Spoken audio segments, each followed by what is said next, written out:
Shane came over trying to be cute, trying to talk shit, and Scott said, I got something for your ass. I loved episode 3 of Heated Rivalry. Let's talk about it. This entire episode was focused on Scott and Kip's love story, and I think they did a great job condensing practically a whole book into one episode. But not just condensing one book, they still managed to add additional context into Shane and Ilya's story. What I loved most about this episode is that they showed us Scott and Kip outside of like the tragedy of their relationship, which is something we haven't really seen of Ilya and Shane. They showed Scott and Kip as two guys who are in love and are trying to navigate these two different worlds. And I think the writers did a great job of showing this relationship as a couple that isn't just an assist into Shane and Ilya's story, but something that feels a bit more lived in and real. I mean, I haven't read this book yet, but about 11 minutes into the episode, I was thinking to myself, I need to read it now. The moment that actually had me screaming at my television, though, was this scene. Scott telling Shane, you're starting to sound like him, was so insane. That was truly a crazy thing to add into this story, but I'm so happy they did. First time I saw it, I was like, oh, this is hilarious. But after rewatching it earlier today and thinking about it a bit more,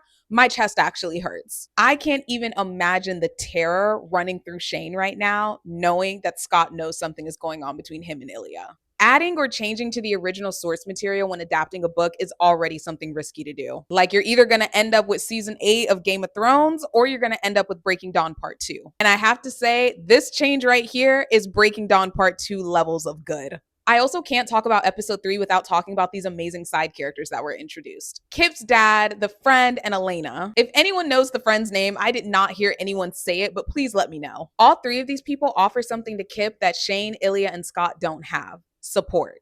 And I especially love Elena. Elena is truly that strict friend that I think everyone needs. The friend that loves you, she protects you, but she's also not tolerating the bullshit. I think she did a great job showcasing that, hey, I understand the struggles you're going through, Scott, but Kip is still my friend, and what's happening right now is not healthy for him. And I love the fact that she wasn't just mean to Scott, she was able to sympathize with him. Don't even get me started on the hug between Kip and his dad.